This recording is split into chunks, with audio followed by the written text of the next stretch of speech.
నమస్తే రుద్రాక్ష జగత్రక్ష కార్యక్రమానికి స్వాగతం సుస్వాగతం.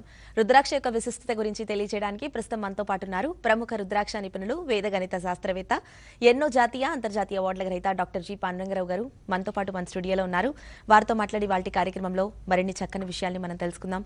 అలాగే మీరు కూడా పాండురంగారావు గారితో లైవ్ లో మాట్లాడి మీ యొక్క జాతకపరమైన సర్వ సమస్యలకు రుద్రాక్ష దారం ద్వారా చక్కని సమాధానాలు తెలుసుకోవాలి అనుకుంటే ఇంకా లేట్ చేయకుండా నా పక్కనే స్క్రీన్ మీద కనిపిస్తున్న నెంబర్స్ కి కాల్ చేసేయండి.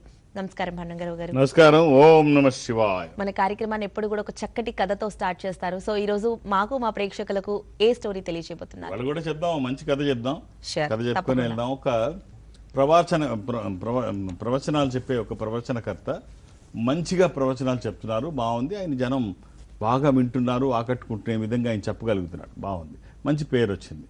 సరే, ఒక ఆశ్రమం కడదాము, ఇక్కడే రోజు చెప్దాము, మనం అక్కడిక్కడ తిరగలేకపోతున్నాము అని చెప్పేసి అనుకుంటాడు. సరే, స్థలం ఉంటే బాగుండు. ఎవరిస్తారు స్థలం? అదేదో కొంచెం మంచిగా కట్టుకోవాలి అంటే పెద్ద స్థలం కావాలి. సో ఇది రాజుగారిని అడిగితే మంచిది, ఆయనే ఇవ్వగలుగుతాడు. సరే, దానిదే ఉంది. ఒకరోజు రాజుగారి దగ్గరికి వెళ్ళి, రాజుగారు ఏదో ప్రజా కార్యక్రమాల్లో ఉంటే అక్కడికి వెళ్ళి అడుగుదామని చెప్పేసి రాజుగారిని అడుగుతాడు.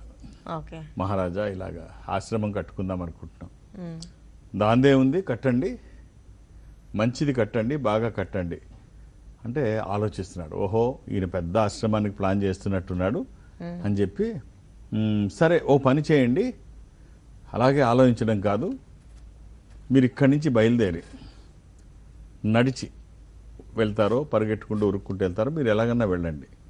ఎంత దూరం వెళ్ళి సాయంత్రం సూర్యాస్తమయం లోపు కోట దగ్గరికి వస్తే అంతా మీకే రాసిచ్చేస్తాను, మీకు అంత స్థలం ఇస్తాను, మీ ఇష్టం వచ్చినంత కట్టుకోండి, మీరు ఏమేమి సేవా కార్యక్రమాలు చేస్తారు. ఒక్కసారి ఆశ పుట్టింది, అమ్మా ఇంత స్థలం మనకు వస్తే రాజుగారి మాట తప్పకుండా మొత్తం మనకి ఇచ్చేస్తే ఇంకేముంది, అంత భూమి మన సొంతం అవుద్ది, తరతరాలకి ఎదురుండదు అని చెప్పేసి ఆయనలో ఆశ మొదలవుతుంది. సరే, అలాగే మహారాజా, రేపు నుంచి మొదలు పెడతాను, ఇప్పుడు కొంతకాలం సమయం అయిపోయింది కదా, రేపు నుంచి ఫ్రెష్గా అయితే ఎక్కువ వెళ్ళచ్చు. సరే, బాగుందని చెప్పేసి రాజుగారు కూడా బయలుదేరే దగ్గరికి వచ్చి చూస్తాడు. స్టార్ట్ అవుతాడు. స్టార్ట్ అయితే చెప్తాడు, ఇతను వెళ్తూ ఉంటే వెనక వీళ్ళకి చెప్తాడు సైనికులకి, తనతో పాటు మీరు వాటర్ ఏమేమో తినబండారు అవి తీసుకెళ్ళండి, దారిలో ఏం దొరకవు కదా తనకి, తనతో పాటు మీరు వెనక ఫాలో అవ్వండి, ఏదైనా కష్టం వస్తే సాయం చేయండి అని రాజు చెప్పాడు. సరే, ఇతను వెళుతున్నాడు. వెళితే చూశాడు, ఓ ఇలాగ వెళితే టైం సరిపోదు, మనం కొంచెం స్పీడ్గా నడుద్దాం. స్పీడ్గా నడుస్తాడు.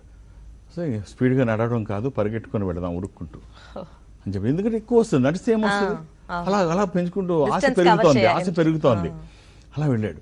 కొంచెం దూరం వెళ్ళి దమ్ము ఆయాసం వస్తుంది. వచ్చిన తర్వాత వాళ్ళు నీళ్లు తాగండి స్వామి అని వెనక నుంచి అందిస్తున్నారు. వద్దొద్దు, నీళ్ళతో టైం ఆగాలి, తాగితే టైం మళ్ళీ కొంత అబ్బాయి దేనికి లెక్క చేయట్లేదు, వెళ్ళిపోతున్నాడు.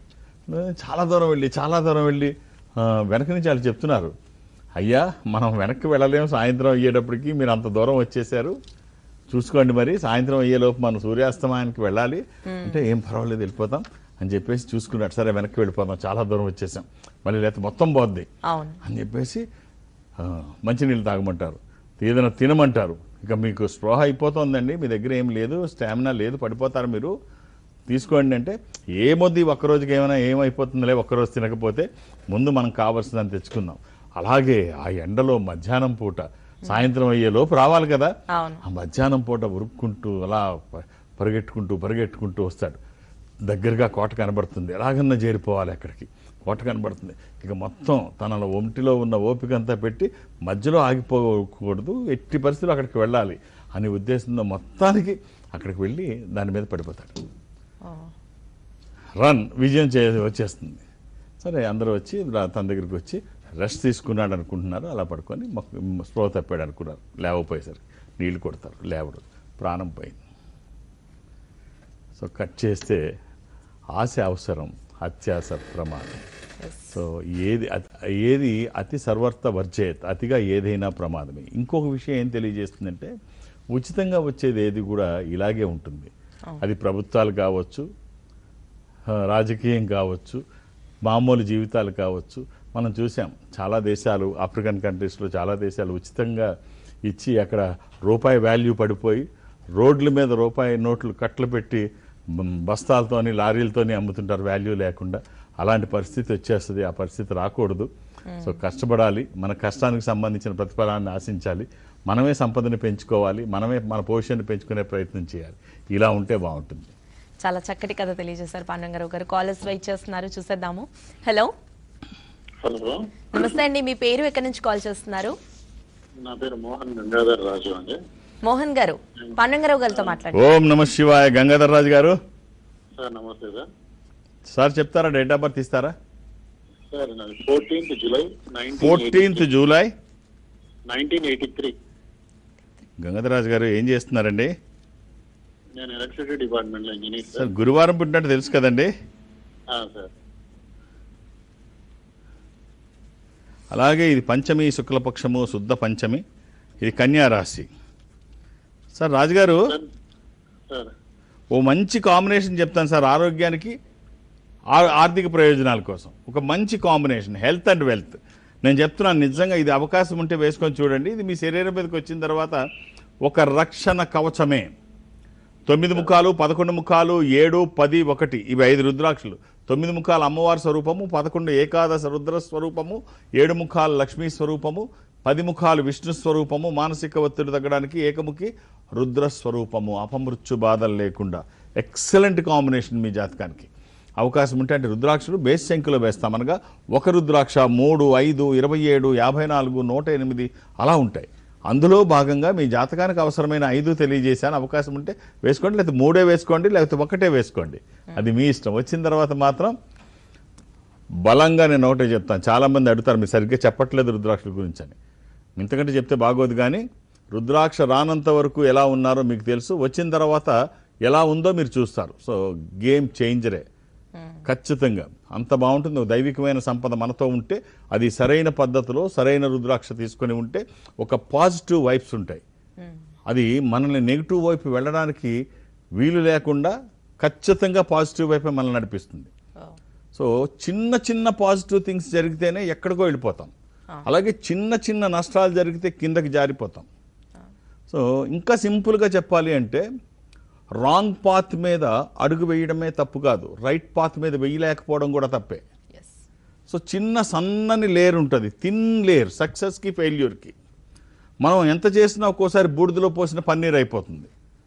ఒక సహకారం తీసుకుంటే అది అద్భుతం జరిగే అవకాశం ఉంటుంది. అదే దైవికమైన సహకారం అయితే ఇంక చెప్పక్కర్లేదు. అవకాశం ఉంటే ఇలా వేసుకోండి సార్, లేకపోతే వీటిలో 3 లేకపోతే 1 మీ అవకాశాన్ని బట్టి ధరించండి.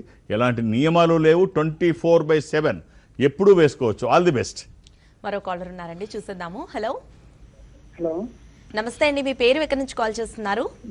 విష్ణువర్ధన్ రెడ్డి, హైదరాబాద్ నుంచి. విష్ణువర్ధన్ గారు, పాండురంగారావు గారితో మాట్లాడండి. విష్ణువర్ధన్ గారు, ఓం నమ శివాయ.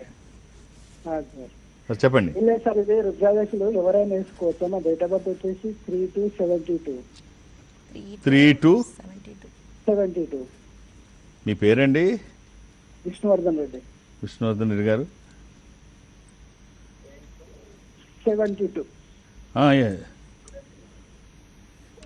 ఇది గురువారం అండి, గురువారం. థర్స్డే. మీరు ఒక విచిత్రమైన లీఫ్ డే ఇది. 100 సంవత్సరాల్లో ఒక 5 డిఫరెంట్ లీఫ్ ఇయర్స్ ఉంటాయి. అందులో ఈ లీఫ్ ఇయర్ మీది ఇదొకటి. ఏం చేస్తున్నారు సార్?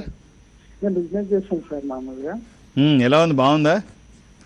ఇది విధియ కృష్ణపక్షము, బహుళ విధియ, పౌర్ణమి నుంచి 2వ రోజు. ఇది సింహరాశి, ఉత్తర పాల్గొని పూర్వ పాల్గొని నక్షత్రము, సింహరాశి. బిజినెస్ గట్టిగా చేయండి. జాతకం చాలా బాగుంది, ఇప్పుడు పాజిటివ్గా ఉంది. మీరు ఎంత బాగా చేస్తే అంత స్పీడ్గా వ్యాపారం వెళ్ళే అవకాశం ఉంది. డబ్బులు సంపాదించడానికి ప్రధానంగా పెట్టుకోండి, వ్యాపారం పెంచడానికి.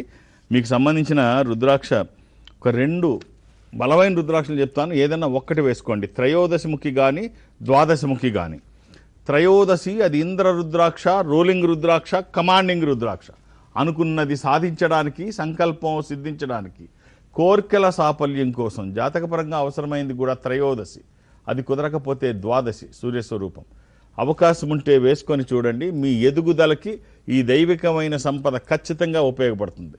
అంటే ఒకసారి వేసుకొని చూడడం తప్పేం లేదు. ఇది వేసుకోవడం పెద్ద మనకి ఆర్థికంగా ఏమి ఇబ్బందులు ఏమి వచ్చేవి. కోల్పోయేది ఏముండదు. అయినా మన సంపద, మన కష్టం మనకి మన కుటుంబానికి ఉపయోగపడకపోతే అది రంగు కాగితాలతో సమానం. సో ఏదో వేసేసుకోండి అని ప్రలోభపెట్టడం నా ఉద్దేశం కాదు, కానీ ఏ పుట్టలో ఏ పాము ఉందో ఎవరికి తెలుసు అంటారు కదా. ఈ పుట్టలో ఏ పాము ఉందో వేసుకొని చూడండి, ఇది వచ్చాక ఏమిటో మీరే చూస్తారు. అంత బాగుంటుంది. ఇక పాండురంగారావు గారు, చాలా మంది అనుకుంటూ ఉంటారు, మనతో ఇది ఏ పని అవుతుందిలే, మనం ఏం చేయలేము, అసలు మన వల్ల కాదు అని చెప్పేసి వాళ్ళే డీక్రేట్ చేసుకుంటూ ఉంటారు. అలాంటి వారికి మీరేం చెప్తారు? ఇఫ్ బట్ ఈ చెప్పేవాళ్ళు చాలామంది ఉంటారు. వాళ్ళు అంటే సమర్థులు అవకాశాలు చూస్తారు, అసమర్థులు కారణాలు వెతుకుతారు. కారణాలు వెతుకుతున్నారంటే అసలు వీళ్ళు అసమర్థుల కింద జమ కట్టేసుకోవచ్చు. అసాధ్యమా అసలు ఏది అసాధ్యం కాదు, ఏదైనా చెయ్యవచ్చు, సాధనతో కానిది ఏదీ లేదు. సాధన చేయమురా నరుడా, సాధ్యము కానిది లేదురా, అలవాటైతే విషమే అయినా ఆయిగ తాగుట సాధ్యమురా. ఏది అసాధ్యం కాదు. సౌత్ ఆఫ్రికాలో ఈ లారెన్స్ ఆంటోనీ, దీని గురించి వినుంటారు. సౌత్ ఆఫ్రికన్ గవర్నమెంట్ ఆ మధ్య ఏం జరిగిందంటే, ఈ వచ్చే టూరిస్టుల మీద ఒక 9 ఏనుగులు, అంటే ఇది ఒక 11-12 ఏళ్ల క్రితం సంఘటన. టూరిస్టుల మీద ఈ 9 ఏనుగులు దాడి చేస్తున్నాయి. వచ్చిన వాళ్ళ కార్ల మీద పడుతున్నాయి, కార్లను ఎత్తి పడేస్తున్నాయి, వాళ్ళ జీబుల మీద వస్తుంటే వాటి మీద దాడి చేస్తున్నాయి. ఇవి టూరిస్ట్ ఇన్కమే వాళ్ళకి మెయిన్ ఇన్కమ్.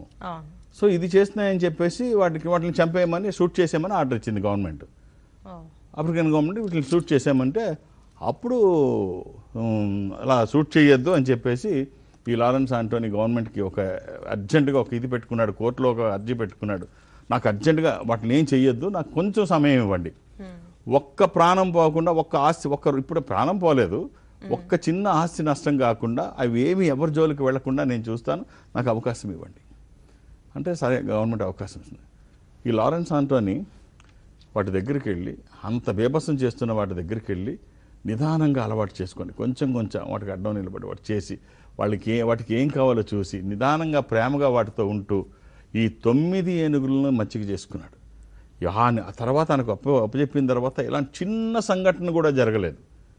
ఏ ఒక్క టూరిస్ట్ని ఇబ్బంది పెట్టిన సంఘటన ఈ 9 ఏనుగులు. ఆ ఏనుగులు చాలా పెద్దగా ఉంటాయి, పెద్ద పెద్ద చెవులతో ఉండి బీభత్సంగా ఉంటాయి. ఎవ్వరి జోలికి రాలేదు, ఏమీ చేయలేదు, అన్నింటినీ మచ్చిక చేసుకున్నాడు. దురదృష్టం 2012 సంవత్సరంలో ఆంటోనీ చనిపోయాడు, లారెన్స్ ఆంటోనీ చనిపోయాడు. చనిపోతే విచిత్రం ఏమిటంటే 5 రోజుల పాటంట ఎక్కడో ఫారెస్ట్ లోపల 5 రోజులు నడుచుకుంటూ 21 ఏనుగులు, 9 కాదు, ఈయన 9ని సాకాడు, 21 ఏనుగులు నడుచుకుంటూ వచ్చి 2 రోజులు అక్కడే ఉండు చుట్టూ తను ఎలా చనిపోయాడని తెలిసిందో, ఎవరు చెప్పారో, అసలు ఈ మెసేజ్ ఎలాగెళ్ళిందో, ఆ ఇంటి చుట్టూ 2 రోజులు భోజనం నీళ్లు మొత్తం మానేసి 2 days తన దాన సంస్కారాలు అయ్యే వరకు కూడా ఎక్కడికి కదలలేదు, అలా ఉండిపోయాయి 2 days.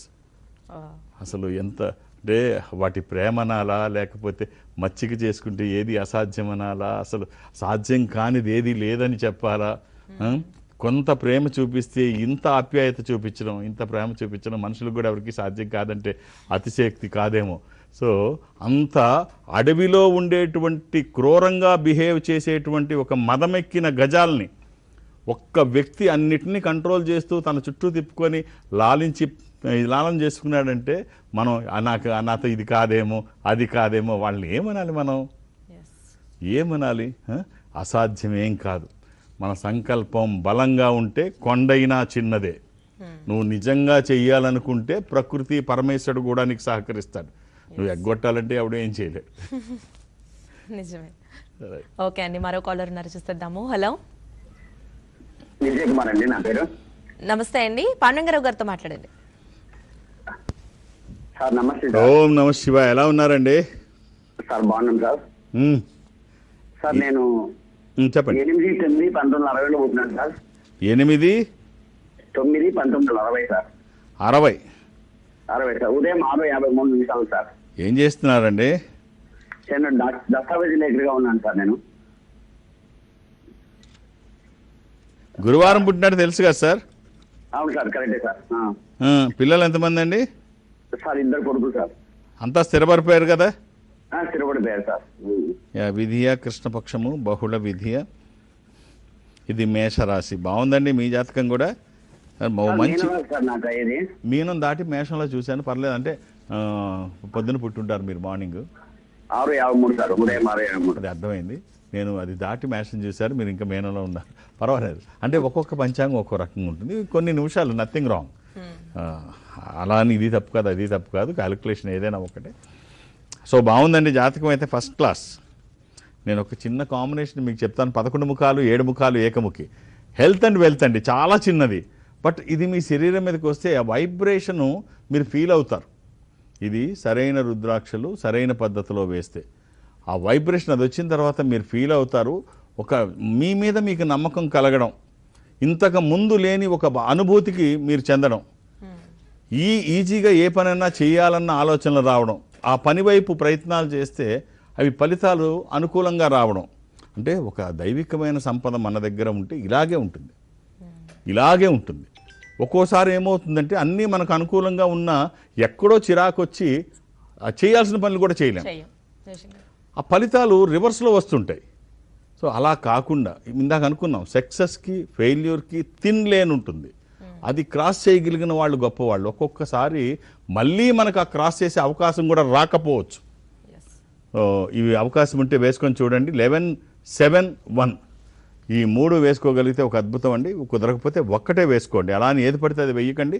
దురదృష్టం, రుద్రాక్షల్లో 100కి 99 ఉంటాయంటే, నకిలీ ఉంటాయంటే అతిశయోక్తి కాదు.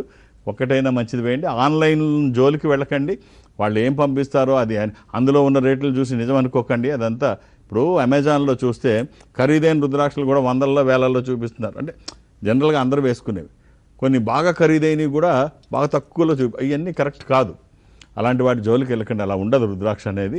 సరైన రుద్రాక్ష సరైన పద్ధతిలో వేసుకుంటే అది జీవితాంతం మనం జీవించి ఉన్నంత వరకు ఉపయోగపడుతుంది. సో సరైన రుద్రాక్ష వేసుకోండి. All the best. పాండురంగారావు గారు, మిమ్మల్ని కలవాలి అనుకునే వారికి మీరు ఎప్పుడు అవైలబుల్గా ఉంటారు? ఒకసారి మీ పర్యటనల గురించి మన వాళ్ళ కోసం. సో నేను ఒక ఆధ్యాత్మిక సంస్థలో ఉంటున్నాను. ఈ సంస్థ ప్రపంచవ్యాప్తంగా ఉంటుంది. జనరల్గా ఎక్కడికి వెళ్ళడానికి అవకాశం లేకపోయినా ప్రతి గురువారము ఏదో ఒక బ్రాంచ్కి వెళ్ళడం సాంప్రదాయంగా చాలా కాలంగా కొనసాగుతోంది. ఈ మధ్య 1 కాదు 2 బ్రాంచ్లకు వెళుతున్నాను. కానీ ఈసారి మాత్రం కడప ఒక్కటే వెళుతున్నాను. గురువారం నాడు కడప ఒక్కటే వెళుతున్నాను. కడప మధ్యాహ్నం నుంచి కడపలో నేను ఉంటాను సాయంత్రం వరకు. సో మళ్ళీ నేను కడపలో ఎక్కువ సమయం ఉండను. ఒక 2.5 hours ఉంటాను అంతే. గురువారం నాడు కమింగ్ థర్స్డే. సో నన్ను కలవాలనుకున్నప్పుడు ఒక్కొక్క పేరు, ఎందుకంటే చాలా తక్కువ సమయం ఉంటాను అక్కడ, నాకు ఒత్తిడి కూడా ఎక్కువ ఉంటుంది. అర్థం చేసుకొని మీరు సహకరించండి. ఒక్కొక్క పేరు మాత్రమే నమోదు చేయించండి. ఇక హైదరాబాద్లో నన్ను కలవడానికి నేను ఎవరికి అపాయింట్మెంట్స్ ఇవ్వను, ఏ రికమెండేషన్ తీసుకోను. నన్ను కలవడానికి ఇవేమీ అవసరం లేదు. నేను ఉన్నప్పుడు వస్తే చూసేస్తాను. దూర ప్రాంతాల నుంచి కూడా ఇక్కడ వరకు రావక్కర్లేదు. ఈ సంస్థ అన్ని చోట్ల ఉంటుంది, ప్రపంచం అంతా ఉంటుంది. సౌత్ ఇండియా నేను అటెండ్ అవుతాను. నాతో మాట్లాడాలని మీరు ఎవరన్నా అనుకుంటే దక్షిణ భారతదేశంలో మీరు ఉంటే, దక్షిణ భారతదేశంలో ఈ సంస్థకి దగ్గరగా మీరు ఎక్కడైనా, అంటే బెంగళూరులో మీరు ఉంటే బెంగళూరులో ఈ సంస్థ ఆఫీస్కి వెళితే ఇన్ఫాంట్రీ రోడ్లో ఉంటుంది. వాళ్ళతో మాట్లాడించే ప్రయత్నం చేస్తారు. ఒక స్పెషల్ స్క్రీన్ ఉంటుంది, ఒక స్పెషల్ రూమ్లో మీరు ఉంటారు. ఎదురుబెదురుగా మీరు నేను మాట్లాడుకుంటాం. అది కాకినాడ కావచ్చు, ఖమ్మం కావచ్చు, నిజామాబాద్ కావచ్చు, భీమవరం కావచ్చు, ఏదైనా విజయవాడ కావచ్చు, ఏదైనా మీరు అక్కడికి వెళ్తే, విజయనగరం, ఏదైనా మీరు అక్కడికి వెళితే వాళ్ళతో మాట్లాడించే ప్రయత్నం చేస్తారు. మాట్లాడే ప్రయత్నం నేను చేస్తాను. ఆ విధంగా నాతో మాట్లాడినా, డైరెక్ట్గా హైదరాబాద్ వచ్చి నన్ను కలిసినా, లేదు రేపు గురువారం నాడు కడపలో నన్ను కలవాలని అనుకున్నా, ఒక్కొక్క డేట్ ఆఫ్ బర్త్ ఇవ్వండి. అర్థం చేసుకొని సహకరించండి. ఓకే అండి, మరో కాలర్ ఉన్నారు, చూద్దాము. హలో, నమస్తే అండి. మీ పేరు, ఎక్కడి నుంచి కాల్ చేస్తున్నారు? నా పేరు క్రాంతి అండి, నేను విజయవాడ నుంచి మాట్లాడుతున్నాను. క్రాంతి గారు, పాండురంగారావు గారు. క్రాంతి గారు, ఓం నమ శివాయ్. శుభోదయం సార్. చెప్పండి. శుభోదయం. 14/12/1976 సార్.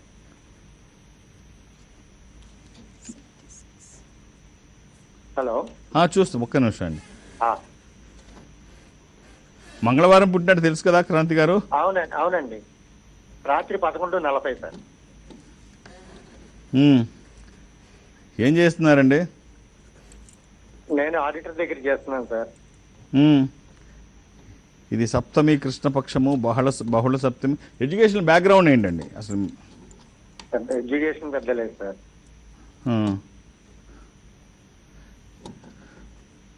ఇది సప్తమి కృష్ణపక్షము, ఇది కన్యారాశి. జాతకం అయితే బాగుంది. పిల్లలు ఎంతమంది సార్ మీకు?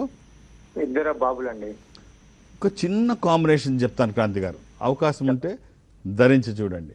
ఒక 7 ముఖాలు 10 ముఖాలు ఏకముఖి. 7 ముఖాలు లక్ష్మీ స్వరూపము, శని దోషములకి కూడా మంచిది.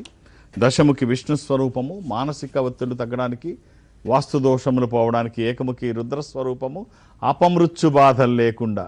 కుదిరితే ఈ 3 వేయండి, లేకపోతే ఏదైనా 1 వేయండి. ఎన్ని సంపదలు ఉన్నా అవి ఎలా ఉపయోగపడతాయో తెలియదు. ఈ సంపద ఖచ్చితంగా మీకు ఉపయోగపడుతుంది. All the best. ఇక పాండురంగారావు గారు, మీరు ఇందాక స్టోరీలో చెప్పారు ఆ ఎలిఫెంట్స్ ఎంత ప్రేమ చూపించాయి, తమ బాధను కూడా వ్యక్తం చేశాయని. నిజంగానే మనుషులకి ఏవైతే రిలేషన్షిప్లో ఎమోషన్స్ ఉంటాయో, ఫీలింగ్స్ ఉంటాయో అవన్నీ కూడా, కానీ అవన్నీ కూడా జంతువులకు కూడా ఉంటాయంటారా? జంతువులకి ఉంటాయి, మనుషులకి ఉంటాయి. మనుషులు మానవత్వం మర్చిపోయి జంతువులాగా బిహేవ్ చేస్తున్నారు. జంతువులేమో మనుషుల కంటే ఎక్కువ ప్రామాప్యతలు పంచుతున్నారు. దురదృష్టం ఏమిటంటే, ఎవడన్నా అరే పశువా అంటే వాడు బాధపడతాడు.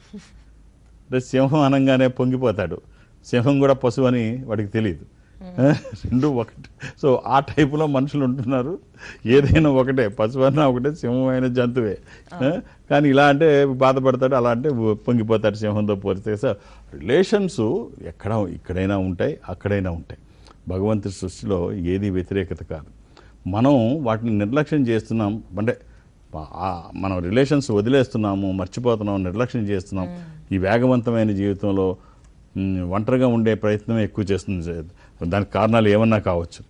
అడవిలో ఒక చిన్న లేడీ ఉరుక్కుంటూ పరిగెట్టుకుంటూ వెళుతుంది. వెనక సింహం వెంటాడుతుంది. అది ఇంకా పరుగున వెళుతుంది తప్పించుకోవడానికి. బతకాలి కదా, దాని నోట్లో ఆహారంగా పడకుండా ఉండాలంటే దూరంగా పారిపోవాలి. ఆ పరిగెట్టే క్రమంలో వెళుతూ 2 పెద్ద ఎద్దుల్ని చూసింది. పెద్ద ఎద్దుల్ని, 2 పెద్దగా, ఒకటి తెల్లగా ఒకటి నల్లగా, మంచి బలంగా పెద్ద కొమ్ములతో ఉన్నాయి. అక్కడికి వెళ్ళి నల్ల ఎద్దు బలంగా ఉన్న దగ్గరికి వెళ్ళి, నన్ను రక్షించవా సింహం నుంచి అని అడిగితే, డోంట్ వరీ, నీకేం పర్వాలేదు, మా దగ్గర ఉన్నావు కదా, ఆ సింహం కాదు కదా, ఇంకొక 4 దాడి చేసినా మా వరకు రాలేవు, అంత బలంగా ఉంటాం మేము, ఒక్కటి కొడితే అది ఎక్కడో ఉంటాయి అని చెప్తే, సరే హ్యాపీగా అక్కడ ఉంటే అప్పుడు సింహం దగ్గరికి వచ్చి చెప్తుంది, తప్పు చేస్తున్నావు నువ్వు, అది నా ఆహారం, నాకు ఇచ్చేయమని. లేదు శరణని వచ్చింది, ఎట్టి పరిస్థితుల్లో జరగదు, నువ్వు అవతల పోమంటే ఏమీ చేయలేని పరిస్థితుల్లో ఆ రెండిటితో ఎదుర్కొంటే ఆ 2 పట్టి చంపేస్తాయి, కాళ్ళతో తొక్కి చంపేస్తాయి, అంత బలంగా ఉన్నాయి ఆ 2. సో నాకు ఎందుకు వచ్చిందని సింహం వెళ్ళిపోయి ఇలా కాదు అని చెప్పి ఒక నక్కని పిలుస్తుంది. ఎలాగైనా ఆ 2 కలిసి ఉంటే మనం ఏమీ చేయలేం, ఎలాగైనా వాటిని సపరేట్ చేసి ఆ 3టిని తినే ప్లాన్ చేయమండి. సరే, గుంటనక్క కదా, పేరే గుంటనక్క, తెల్ల ఆవు దగ్గరికి వెళ్ళి, మీ నల్ల ఎద్దు అంటుంది నువ్వు అన్నీ నీకేమి రాదని, తన గురించి ఇదంతా జరుగుతుంది, తన తెలివితేటల వల్లే అని చెప్పేసి అంటుంది అని తినకో మాట వేస్తుంది. నల్ల దగ్గరికి వెళ్ళి, బలమంతా నీది, తెలివంతా తందంటుంది. సరే, మొత్తానికి ఇద్దరి మధ్య గొడవ పెట్టింది. ఇద్దరు గొడవ పడ్డారు, విడిపోయారు, కొట్టుకున్నారు, దెబ్బలాడారు, దూరంగా ఉంటున్నారు. అంతే. సింహానికి ఇదొక అవకాశం. దాన్ని తిన్నది, దీన్ని తిన్నది, ఆ లేడీని తిన్నది. సో విడిపోతే ఇలాగే ఉంటుంది, కలిసి ఉంటేనే అన్నీ బాగుంటుంది. గడ్డి పరకలు 5 అయినా గట్టిగా పేనితే మోకురా, మోకుతాడుతో కట్టి పడేస్తే మనగాడైనా బందీరా. సో కాబట్టి కలిసి ఉందాం, అన్నీ బాగుంటాయి. పాండురంగారావు గారు, ఇవాళ కార్యక్రమంలో కాలర్స్ యొక్క సమస్యలకు రుద్రాక్ష దారం ద్వారా చక్కని సమాధానాలు తెలియజేయడంతో పాటుగా మరెన్నో చక్కని విషయాల్ని మాకు, మా ప్రేక్షకులకు తెలియజేశారు. మీకు ధన్యవాదాలు. ఓం నమః శివాయ. ఇది ఇవాల్టి రుద్రాక్ష జగత్రక్ష కార్యక్రమం. నమస్తే.